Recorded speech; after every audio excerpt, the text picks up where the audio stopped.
Welcome to JHart Modelworks. In this video, I'm going to demonstrate using embossing powder instead of flocking as an alternative method of creating realistic carpet. Welcome to my workbench. Let's get started. So in this video, we're going to go over creating realistic looking carpet using embossing powder instead of flocking. The process is pretty much exactly the same. We're going to use some Tamiya semi-gloss clear, use flat clear, gloss clear, whatever you want to use. And all other alternatives are watered down Elmer's glue, enamel paint that's of a similar color, things of that nature. Basically, we just want something sticky. And we're going to be using embossing powder. I'm going to use a tea strainer. I like to put some paper down underneath. We're going to use a good paintbrush for putting down the adhesive, which will be our clear paint for this example, and my old Radity brush just for dusting off any excess when we're done.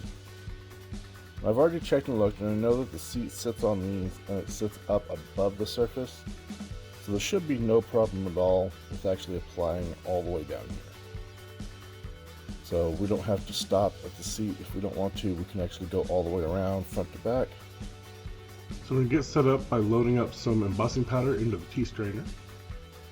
At that point I realized that most of it just falls right through. Next we're going to apply a fairly thick coat of the semi-gloss clear. I'm not masking, so we need to be careful not to get any clear where we don't want carpet. We'll just apply this everywhere. And now we'll just apply the material. This tea strainer really didn't do much here. When you're using flocking, it's useful to help break up the clumps, but this embossing powder doesn't have the clumping problem. Now we're just going to repeat the process for the passenger side. And this is pretty straightforward, so I am speeding this up considerably.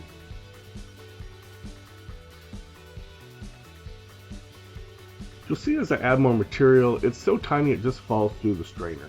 In the future, I would just dump it directly on the surface.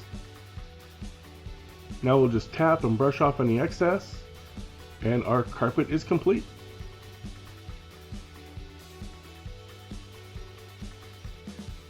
Now I can see why people like this. It is considerably finer than flocking, so some people feel it's more in scale.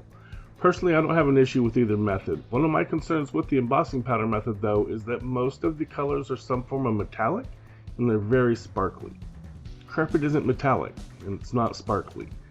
To address this, I'm going to try spraying a flat clear over it, and we're going to see what happens. We're back from the booth, and the results are interesting. While the flat clear has tamed the sparkle, it also seems to have affected the texture slightly.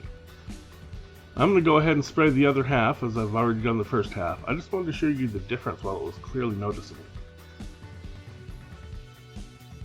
Alright, here we are. Both sides have been flatted down, and it doesn't look that bad, I don't think. I really do think the flat helps. The sparkle is just too disruptive in my opinion. For me, it breaks the illusion of carpet. Now, I'll by no means be completely abandoning the use of flocking, but several people have suggested trying embossing powders, and I wanted to give it a go, learn a new method, and share another tool in the modeling arsenal with you all.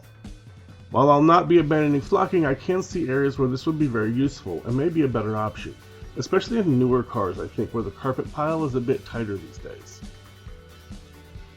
Now I'm going to pull up a similar example using flocking so we can compare them side by side.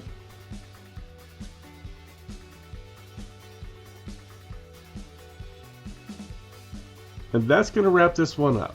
Thanks for trying this out with me, and I'll catch you on the next one. If you enjoyed the video, please hit the like button. Also feel free to leave comments, feedback, critique, or anything else in the comment section below.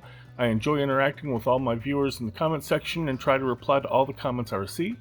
If you want to catch future videos, please consider subscribing to my channel and make sure you click the bell notification icon so you can be notified when I upload new videos. As always, thank you for watching. Keep modeling, and have a great day.